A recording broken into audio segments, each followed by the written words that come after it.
Hello dear students, today we are going to understand class 7 respiration in organism. In that we are going to understand first human respiration and respiration in other living organisms. All living things need energy to live. Animals obtain energy from the food they eat.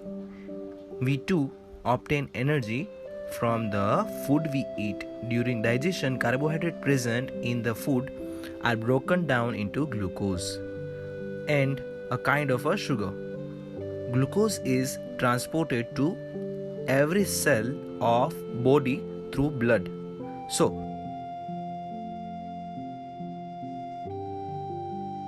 the cell of the body obtain energy from glucose through process called respiration.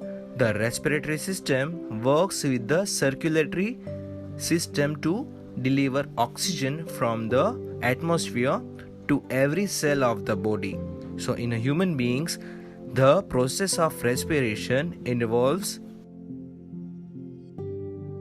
breathing, gaseous exchange, and cellular respiration.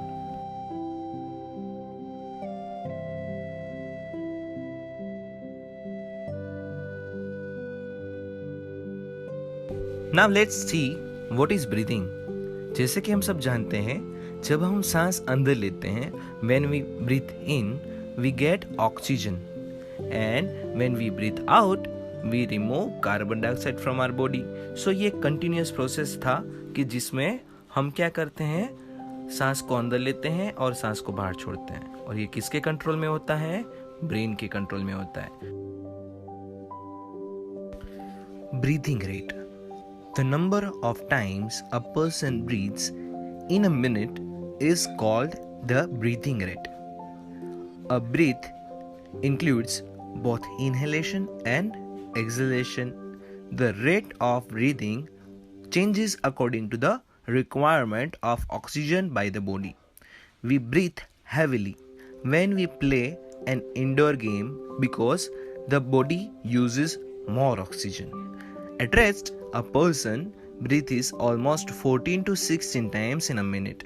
After running, it increases to over 60 times per minute.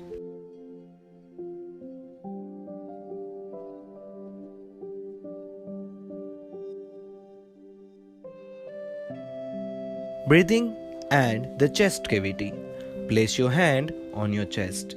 Observe the movement. Your chest rises and falls as you breathe in and out. Why does this happen?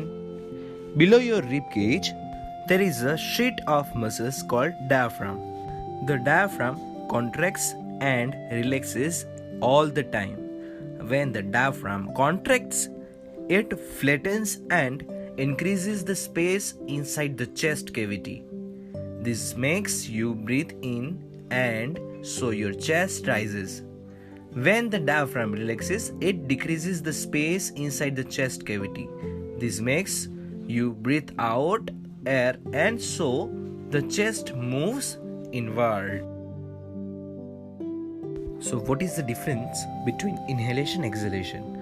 Diaphragm contracts and flattens in inhalation, whereas in exhalation, diaphragm relaxes and becomes dome-shaped.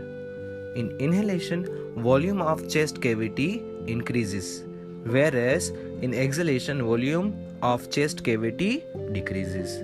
In inhalation, lung expand. Exhalation, lung contracts. In inhalation, air flows into the lungs, whereas air is forced out of the lungs in exhalation. In our next lecture, we are going to understand what happens to the air that you breathe in. Gaseous exchange in the body. What does gaseous exchange occur in the body?